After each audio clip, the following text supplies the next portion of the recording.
Looks like it's all right. Okay, good. I think I'm live. There we go. Good morning, everybody. Happy Thursday. Happy Thursday. Let's see what's going on. Having a little struggle with the thing, but I think we're good. Robin, great to see you yesterday. We had our Zoom call yesterday, which was super fun. A bunch of people logged on. I know a lot of people had internet problems yesterday too with getting booted out and stuff. So that's always a bummer, but that's just the nature of the computer, isn't it? Of the internet. It was great to see you, Robin. And you too, Martha. It was super fun. Good morning.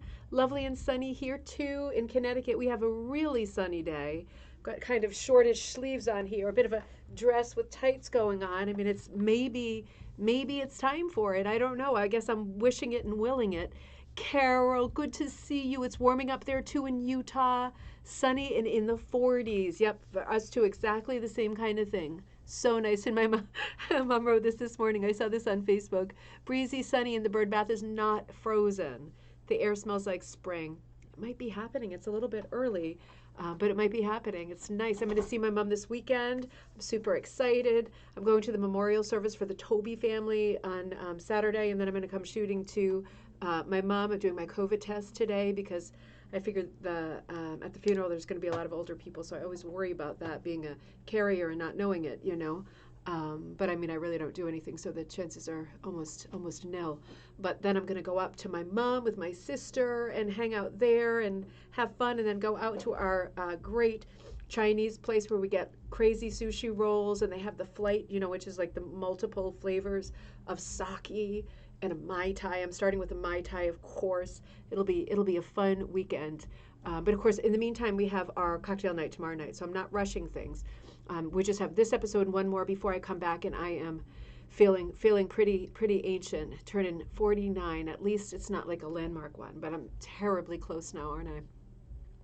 Sheila, good morning. It was good to have you on yesterday too. You always add such interesting things. Sheila's got so much information. It's great. You know, the great thing about these Zoom calls is when people come in, there was a couple new people in yesterday. It's great that, you know, for people to be asking questions and for other people to be obviously giving answers, but also giving opinions, because an answer is an answer. You know, the problem I think with rug hooking and most crafts is when somebody asks a question, people come out too quick with a black and white answer, and often there's many shades of the answer. The answer can have many nuances, and it's good for someone to say, well, I also like this, or you know, I've done that, but I've done this too, and it's good to sort of snowball ideas. Super inspiring being on Zoom with so many knowledgeable people. Um, you know, Wisconsin, wait 5 minutes. Yeah, that's right, Robin. It changes a lot. We say that in New England too. Wait five. If you don't like the weather, wait 5 minutes. Donna, good morning. Good to see you. It was great to see you yesterday too. And Linda, on my way back from a good score at the Salvation Army. You need to expand on that and tell us what you got. Was it a sweater visit or were you shopping for raggy things? Our theme today is British Rag Rugs. We are hitting it hard, and we are hitting it hard tomorrow night. More on that in a second. Cynthia, good morning. Good to see you. Good to see you. Linda H. in Massachusetts. Good morning. Great to see you too. Let's see. Penny. Oh, Penny, you know what? I was thinking about your Nancy Thomas. I'll write you a thing. Penny did the most beautiful. She did that warmest welcome. It's a colonial Nancy Thomas. It's on the Ribbon Candy hooking site. She hooked it so beautifully, and you were so apprehensive, Penny, because it was a really hard pattern. Tons of detail. She hooked it beautifully. It's got this beautiful autumn feel. It's got this folky feel, but it's also so textured, and it has text around the edge, which Nancy Thomas did like with print. I don't think with paint, but with print. So it's kind of tricky with hooking. But I was thinking about the possibilities, Penny. We were saying dark on light, light on dark. What are some of the ideas we're coming up with? Came up with cranberry because that's such a good one for like early American anything. Cranberry color, cranberry, and possibly like a light teal.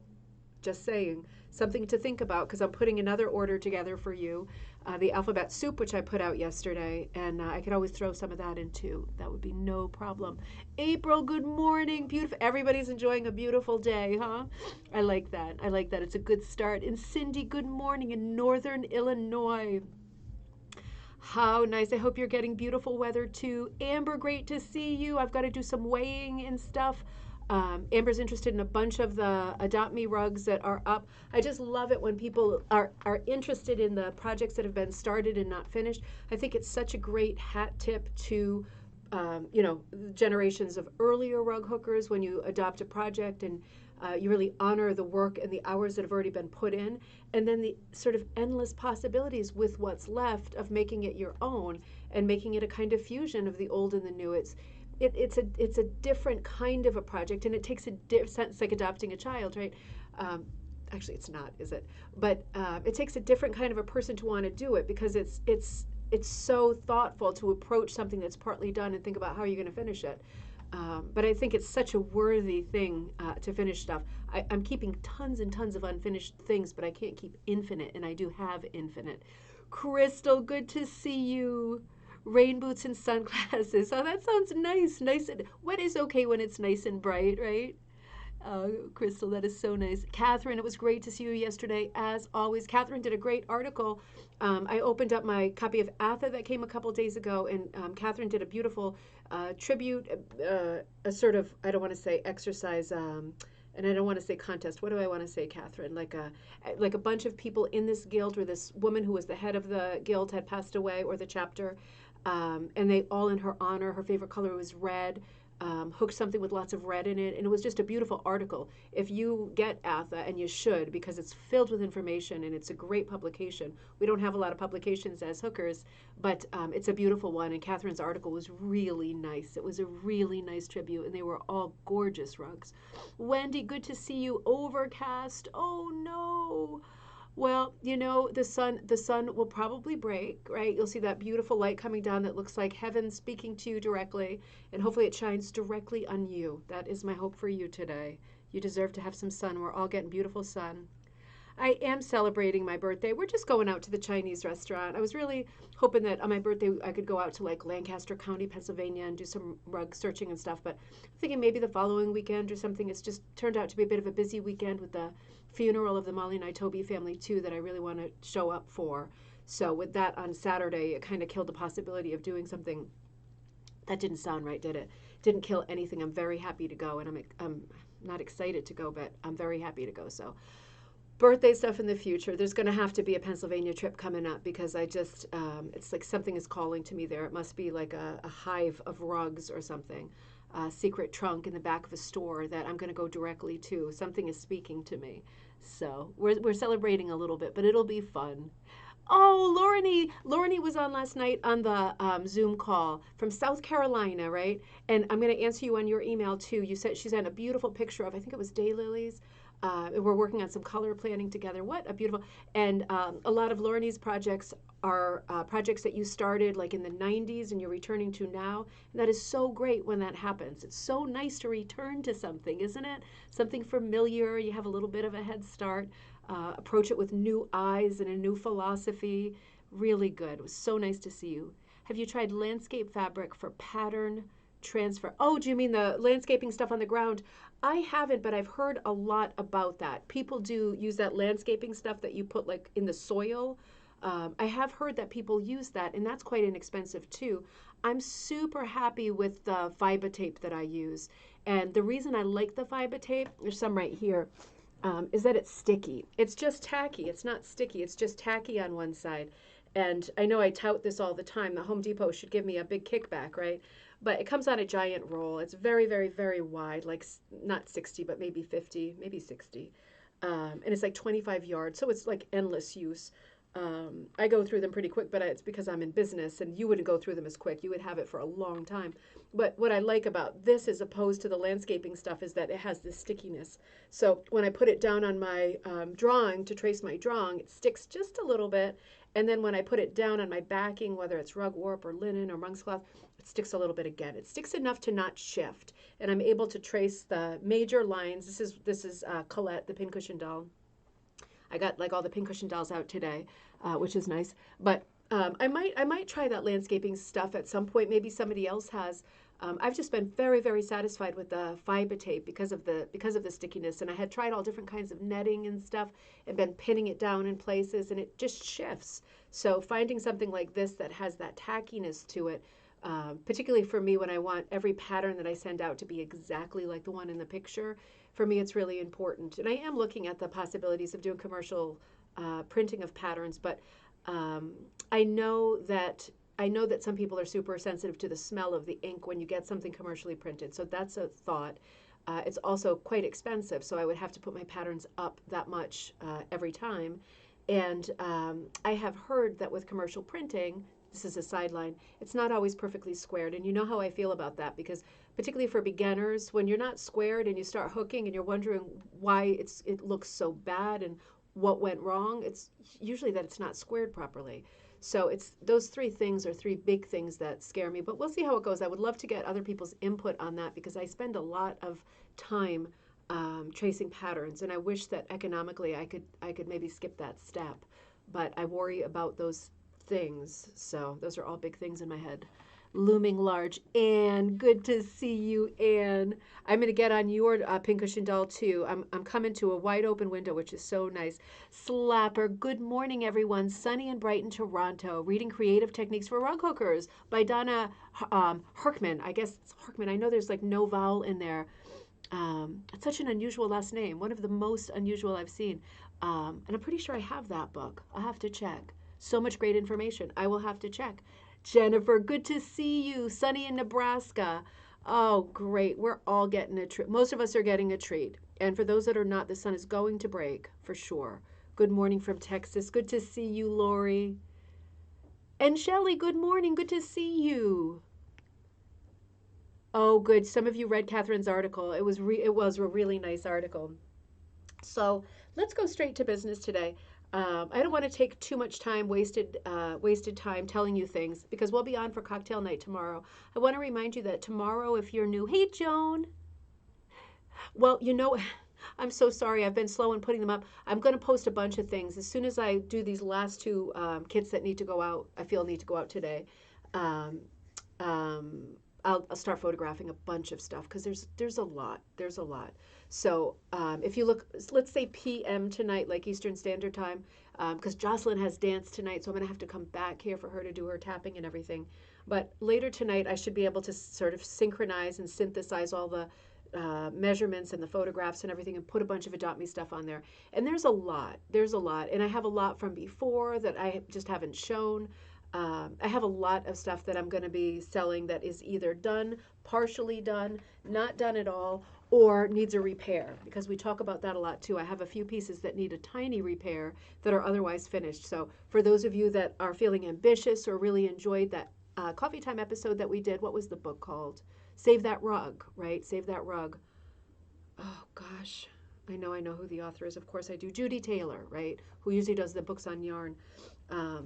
There'll be some rugs that appeal to people that want to start experimenting with repairing rugs by doing a tiny fix first. But today, let's return to our rag rugs.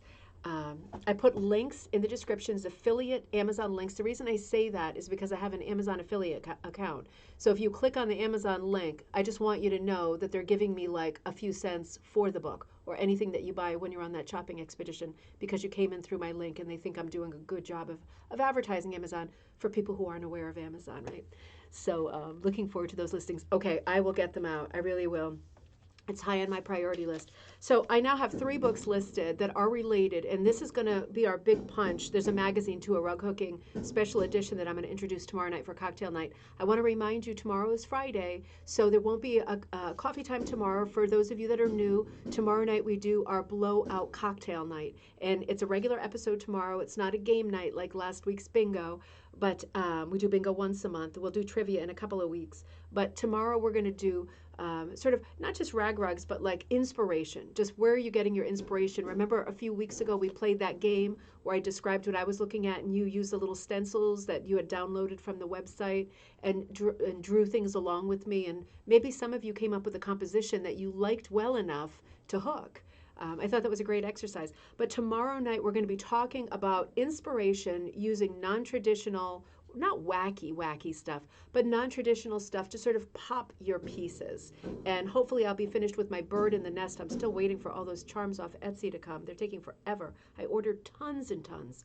But I finished my bird nest with the Prati, and I want to talk about doing things that are a little bit different than traditional, without being totally whackety stackety. Looking at artists, particularly British artists, who have done very different work. That we rarely see. We just don't see it. Athet and Rug Hooking Magazine just don't like publish that kind of work. And most of the ideas that I'm getting from these books are, books from the 90s. So these books and these ideas have been out here, and for whatever reason, there haven't been enough takers, right? We need to be the takers because the ideas in these books are just crazy good, crazy good. So these are the books that I'm going to be looking at. These two we've looked at briefly. I'm going back into it. And then this one I found too. This one's also in the listing. I'm going to come to this one third if we get to it. JuJu Vail Rag Rugs. Another British, see, the British are calling their rugs rag rugs, and they're not really making a distinction between hooked rugs, locker hook, latch hook, punch. They do all of them, and they often do all of them in the same piece. So we're looking at kind of a collage approach or a sampler approach where they're putting all of the things together. At Prati, of course, they're Proggy. They're putting them all into the same pieces, and it's giving the pieces a kind of a shaggy, crazy, colorful, high pile, varied surface that has a lot of life and interest. Very different than traditional rug hooking. So I'm going to come back to this book that we started with. And let's look at we looked at the beginning and talked about the great, in a nutshell, history that this book provides. This is the Rag Rug Inspirations by Juliet Bawden. We looked at how in this rug she was particularly good at showing you a pattern side by side that was done, for example, punch, hooking, and Prati. So you could see what the three things alongside each other look like. When you're, thinking about doing something different or introducing a different quality to your work, these rag rug books are the best for that. You won't find a better book on the subject than these rag rug books. Introducing something different, like from the charity shops, I showed you this page using chiffon, using silk, using all kinds of stuff. Hey, Heather, that you rip up and you add in. And really, the only criteria that the artists in this book are thinking of is the color. So, oh, Ida, you just made a hat. Oh, that hat is in this book. That hat design is in this book. I'm so glad you said that. Please share a picture. Oh, is she a doll? I bet she's wonderful. It's a beautiful, quirky hat. I'll show you it in a second. It's super cute. But this book also goes into, it's got history mixed in. It's not just at the beginning. It goes into the history of the aniline dyes and the discovery of mauve. I talked about that on our first bingo night because there's a book called Mauve. And it can't be understated how important it was when people started using chemical dyes because it opened up the palette. It opened up the possibility of mixing colors that just were not available before, but also it allowed for the precision of being able to mix the same color twice, which with natural dyes, you put, like I did in the fall, a bunch of black walnuts in a pail with water, you get brown, but you might get less brown or more brown. It's hard to measure and it's hard to get a shape on that, whereas with the chemical dyes, they do a whole history of it in the middle of this book. Things really changed for people that were textile artists. So let's look at some of the artists this book is it's just crazy. It's just crazy. You're going to love it so much. I don't know if I showed you this picture. Same design done, I think I did, in, I think, hooking and Prati. And obviously with the Prati, it's very abstracted. It's almost pixelated. Prati is when you pull through the big rectangular pieces, and you do not want to do that on rug warp or monk's cloth, really. You want to do that on linen or nice loose weave. So she names a bunch of artists, designers at work, and in general, these are artists that we don't talk about, we don't hear about. I'm not going to show you all because that spoils it. We looked at Louisa Creed last time with the cats. Now let's look at Ann Davies just briefly because she, as I said before, is the founder or was the founder of the Rag Rug Society in the UK, which now goes by a different name, but if you Google it, it'll come up. It's a British UK society for people that do all kinds of rag making, and they're very organized in terms of getting together and showing their work all over the place, all over the UK. So Ann Davies is the author of the next book I'm going to look at, but I think I showed you this as a teaser, this sort of Baltimore quilt style rug that she did. Absolutely beautiful. It has shades of the Caswell carpet. Do you remember that episode? We did one cocktail night. We'll do more on that in the future because it's too good. Now, This woman I had never heard of, and I Googled her and I could not find her. She was amazing, or is. I'm hoping that she's still alive. She worked mostly, well, she started in the 60s and 70s, 1960, obviously 1960s, 70s. Margaret Docherty. And she does very sort of ethnic, tribally colored. She's inspired by other places and a lot of mixed fibers. So this is Margaret in the rag book, working on her table. And then this is sort of a piece that's kind of indicative to her style. It's like a little pouch that she made that opens up. And she was interesting to read about. I really lamented that I could not find more about her on the internet.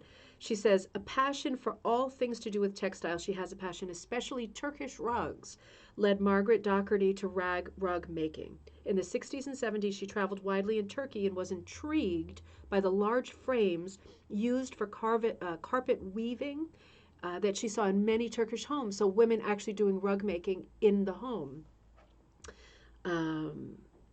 Where they would take up most or almost all of the communal living space. That's quite a sacrifice for a family, isn't it? To have a frame that size inside your living room. Margaret also lived in Kenya, where she learned about dyeing fabrics. She also studied pottery and hat making. At present, now again, this book was what, like 1990, let me see, just so we can, 1996. So in 1996, Margaret was teaching children and young adults with learning difficulties, and she was running evening classes, weekend classes. So she was a great teacher teaching about textiles. Margaret has found that t-shirts are an excellent source of strips for rag rugs. We've touched on that. Judy Taylor has another great book about using t-shirts for rag rugs. Let me do that one on Monday. On Monday, we'll do the Judy Taylor t-shirt book, which is another great book. And yeah, t-shirts are great for making rag rugs. Great for hooking or for leaving a pile, you know. They cut well, instantly become cord-like, and are easy to work with. So she also uses a lot of spoiled, ruined jumpers, sweaters, which are unraveling or have holes, etc., etc. So she's a real magpie with her mixed media stuff. These are a couple more of her pieces in the book. Picture of like peacocks or peahens or something that she was working on. And then you see the very ethnic influence. But then this is super British, isn't it? Gloucester, a nice Tudor beamed block. So that was Margaret Docherty.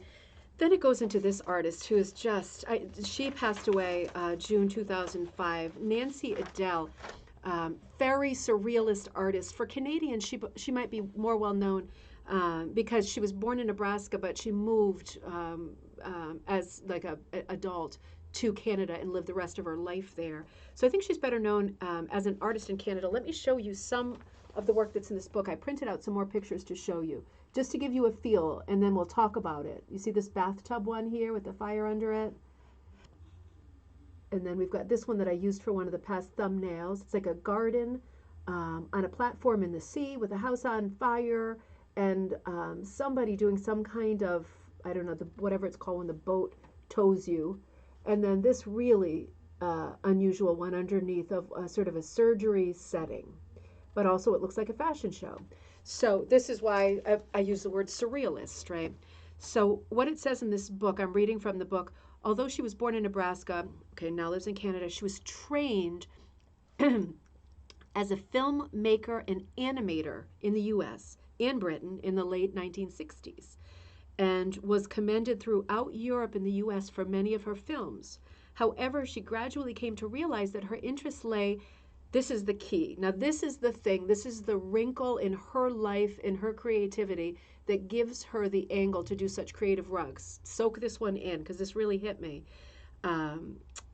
She took up painting, blah, blah, blah. She gradually came to realize that her real interest lay not in the motion storytelling of a movie, in other words, but in template figures and their implied movements. So that really is so specific, because now that we've said that, she kind of moved away from filmmaking because she was more interested in looking at something that was still the moment before something happened or the moment during which something was happening. She was more interested in that than a moving image. So having said that, let's look at these pictures again. I mean, they have a quality of being like a film set, right? This one's very kinetic. I mean, he's flying through the air, and there's a house on fire, and there's two people very quietly and peacefully working a garden underneath. I think the garden is made up of little men or little soldiers, so there's probably some symbolism in that too. But look at the contrast of the border, this very, very, very lush garden themed border with like the scrolling trumpet flowers and a little goat on top. Super contrast, right? And then the operating theater, right? It going into surgery with the lights shining like it's Hollywood.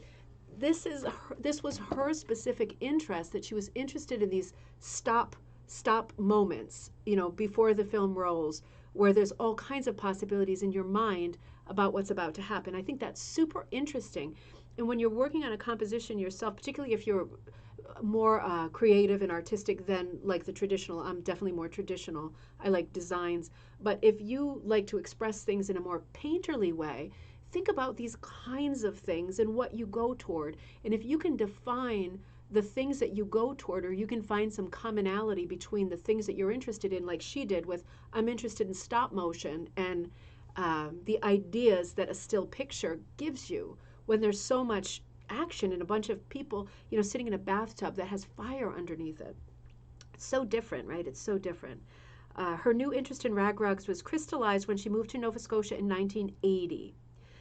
There she was exposed to the local folk art traditions of rug hooking. We certainly know about this, don't we? Because we did so many weeks. We did Grenfell, and then we did Chetty Camp for a couple of weeks. We did the Garrett Blue Nose. We know all about Canadian hooking and those pockets, those great distinct pockets of style, work, and famous people who worked within them. Her work does look like pictures of her dreams. That's a really good point. Yeah, the bottom one looks like the Rocky Horror Picture Show. It does, Amber. Yeah, this is this book, Heather. This is Rag Rug Inspirations by Juliet, Bawden. You could check it out before you buy it if you want. But it's so different. This girl, I'm not going to show you everyone. Sarah Flatman, for example, she does hooked tea sets and cakes, right? I saw a lot of this in the 2000s when I lived in Europe. Everybody was doing felted teas and miniature whatevers. And to be honest, I always thought, what for? But she was doing it way earlier, making tea sets and things out of hooking, which is very, very different. Now, I'll do this for a couple more minutes. I'll go through this book and then we'll hit oh, you know what? I printed some more Nancy Edells out, so let me show you.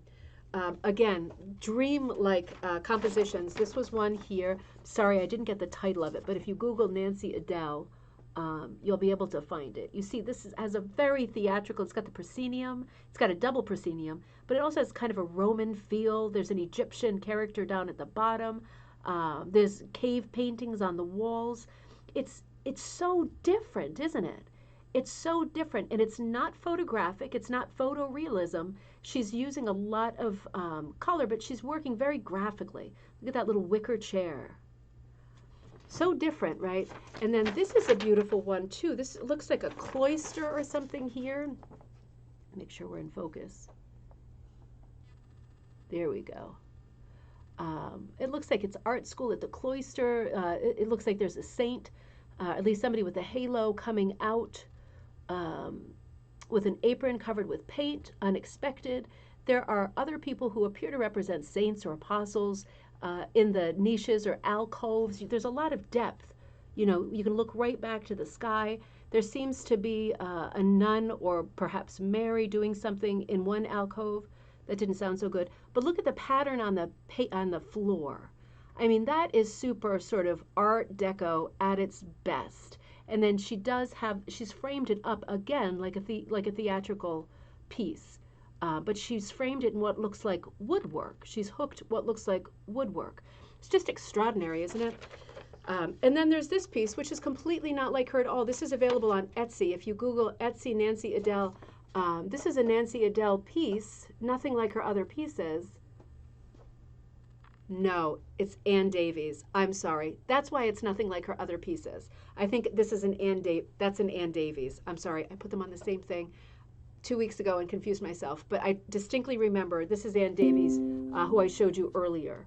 right? Because that was the only Ann Davies picture I could find. That explains it, because it's nothing like this. But the Ann Davies with the Baltimore quilt rug, more like this. So it's not Ann Davies who's selling it. That's what makes me wonder if Ann Davies is still around and still working. It's a different Etsy artist who's selling that pattern, but it was the only thing I could find that's a link. I know it's time, but let's just look at one or two more people in this book, and then I can put this book to rest and we can focus on the other three that I want to look at for cocktail night. This is Ben Hall, who does Prati. This is just extraordinary. If you're thinking about doing all Prati, this is just extraordinary. You have to call this a rag rug because it's not hooked. Hey, Karen. Good to see you. I hope you're having an easier day with the internet and the homeschooling. That last one, it did look like stained glass, didn't it? It had that beautiful hit or miss kind of quality. You know that you could easily use up your scraps with that. Very, very simple flowers in the center. Lots of possibilities. It looks just like stained glass. Looks like a transom or something. Do you know why people first had transom windows? You know, like over the door. It wasn't for light. It was so that if there was a fire inside, people could see the red inside your house, particularly in the middle of the night, and know to do something about it. It pays to have been a tour guide for a long time. Ben Hall, Prati Master. Let's see. So let me come up here. Get my big butt up. Check out this chair, right? I mean, how crazy is that? This is what the back of it looks like. So he's pulling through, but he's pulling through really thick strips. And I mean, does this not look like just a masterpiece of expressionist work? And you know why it looks expressionist is because of these big raw edges sticking out. Also his handling of light, of course.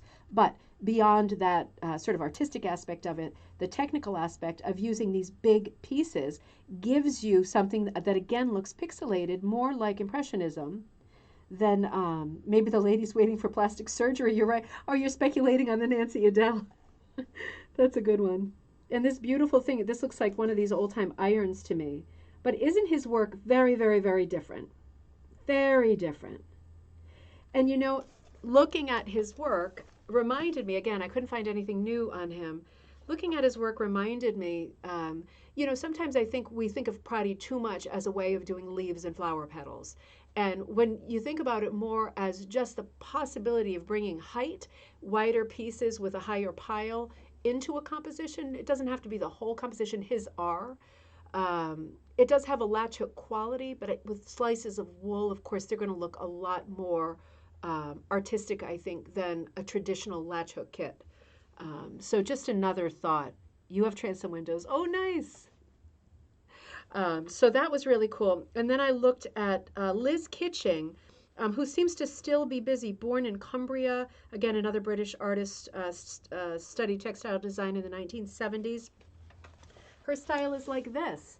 Now, I really had to search for her to find her. I know something of hers has popped up in Rug Cooking Magazine in the past, but I just feel like she's, Crystal, she reminds me of you. You know, the really, really sort of modern, vintage but modern looking, if you know what I mean, designs. I just thought they were so different and extraordinary. This is hers too. Yeah, this is hers too, Liz Kitching. A bit more traditional, but still that border is quite different. Look at how pretty and round she's handled this rooster. Just putting his body in this bowl shape gives it something very, very different. And look at the border. It's almost like pretzels or bows. It's different, right? How many times have you seen a rooster against like a hit or miss background? But have you seen it done like that before, right? There's endless possibilities. I'm going to show you one more, and then I'm going to end the episode. I have to show you this one because it's just, oh, and then I'll show the hat. This one's great. Susan Lindsey, Canadian artist. Let me know if you've heard of Susan Lindsey. Works on a miniature scale. So she might be doing, well, she's still doing hooking. I was going to say she might be doing Russian punch, but it's definitely hooking. Her work is a collection of exquisite statements, often to do with the world of the homemaker. Now, this is going to fit in really well with a lot of women's lives, being able to relate as a homemaker, as a woman, to her subjects. Her work, The Clothesline, was inspired by her memories of washing days when she was a child. And she this is quote, she said, "Mom and I would work as a team lifting, folding, and pegging the wash. When sensing storms, we rushed outside to rescue our day's work. White and fresh, it spoke of a family story. Isn't that fantastic? So, this is the kind of work she does. A lot to do with children's dresses, and they're saying miniature, so it's got to be fairly small scale. But that is hooked. This little empire waist dress and this beautiful little sweater. It's dark. It's a dark picture, but you can see the shape is kind of shapeless. And that's, I think, what gives it its charm. It almost looks like paper doll stuff. You know, I know there are paper doll patterns out there, but it just struck me as so different. And it reminded me of this time that might be interesting for you too, if you also like to write. It reminded me of this time years ago. I had a friend who had a very rare bone disease, and he was like, he grew to be maybe 2 feet. He's passed away since then. It was very rare, the kind of thing, degenerative, that never gets better. But he drove and everything. He was always in a wheelchair, and he drove, and he was a great poet. And whenever he did a show, no matter where it was, I would go to it. And he had this group show one night, and his work was just incredibly profound and moving. But there was another girl that night that got up and read a bunch of her poems. And what was so interesting about it was she would take a piece of clothing, like a garment, on a hanger, hang it next to her on the peg, and read a short poem about the person that she imagined wore that thing. And some of it was like men's clothing, and some of it was children's, and there was a few frocks from different periods in history. And, you know, these short poems that she had, completely made up, but super evocative, and it really made you think. It was the first thing I thought of when I saw this, because I remember sitting there and just melting into my seat, because it was such a great idea, and it was super, super moving. So you never know where these things are going to take you. Doing a couple of simple little frocks or sweaters and hooking them turns into a great, important work of art, you know. So at the back of this book, I'm going to end on this. There are tons of projects. Many of the things that I've shown you in this book are in the back of the book as a project, meaning the pattern is there, and you are free to use it for your use only, of course. And let me show you that hat, because that really was something. There's braided stuff, braided cushions, a knitted rug, right? So it's a mixed bag, a knitted rug, chain-stitched piece. Remember we were talking about the chain-stitched pieces? Falling off my chair. Lots of real different stuff, but let me find JuJu's thing. Lots of very different stuff. Lots of rag and hooked stuff, proddy stuff. Wow, look at mirror frames. You want to make some mirror frames? Aren't those gorgeous? Of course, you could put anything in there. They're so different, but yeah, I think the hat is in here too. Beautiful. Oh, sorry, I have to show you. Beautiful proddy rug is one of the projects. Of course, you could do it as hooked or punched, but that is just gorgeous. And then this arch. How different is this? Jewel Moon Door Arch to put over your doorway. That project is in there too. Isn't that something? That looks like stained glass too. Beautiful, like a butterfly wing crescent. But beautiful banner, Christmas stocking. Here it is, Smoking Cap by JuJu Vail. All the how-tos on how to do that. Isn't that great? I thought that was exceptionally pretty. And there's a bunch of them. She's got a bunch that she shows finished. But yeah, I mean, it's, and purses too. This is the same person. JuJu Vail is also doing these purses, and she's giving you the pattern for that in this book. So again, I can't say enough about this book. Rag Rug Inspirations by Juliet Bawden. All of the projects that we looked at and the artists we looked at were in that book. So tomorrow for cocktail night, we're going to move on to other rag rug artists and people that are doing hooking, punching, proddy, whatever, rug making. And doing very, very different work. We're looking particularly at British artists. So I will see you tomorrow for cocktail night. Have a great day. In the meantime, cocktail night is at 7 p.m. Eastern Standard Time. I posted the alphabet soup. I'm not finished with mine, so I would love it if you would think of your 6-word memoir, just for fun. And I also posted the pumpkin thing that I meant to post ages ago. I put that up in the shop too. So there's a couple new things in there. And be looking out on ribboncandyhooking.com for the tab of Adopt Me projects, because I'll put up as many as I can this afternoon into the evening. Have a great day, everybody. Oh, Doreen, I got these glasses at the flea market in Wellfleet last summer, Wellfleet on Cape Cod. They were like $3, and they're like painted.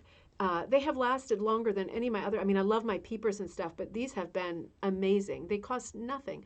So, I was thinking about them the other day because I found them. They're pretty on the sides too. Um, if they have them this summer, I'm going to get a whole bunch more because they were all hand painted and a little bit different, a little bit wacky. So I will say goodbye to you. You are so welcome. And I'm going to stay on for a minute, as weird as that is, because otherwise it gets cut. I will see you soon. Have a great day. Thumbs up.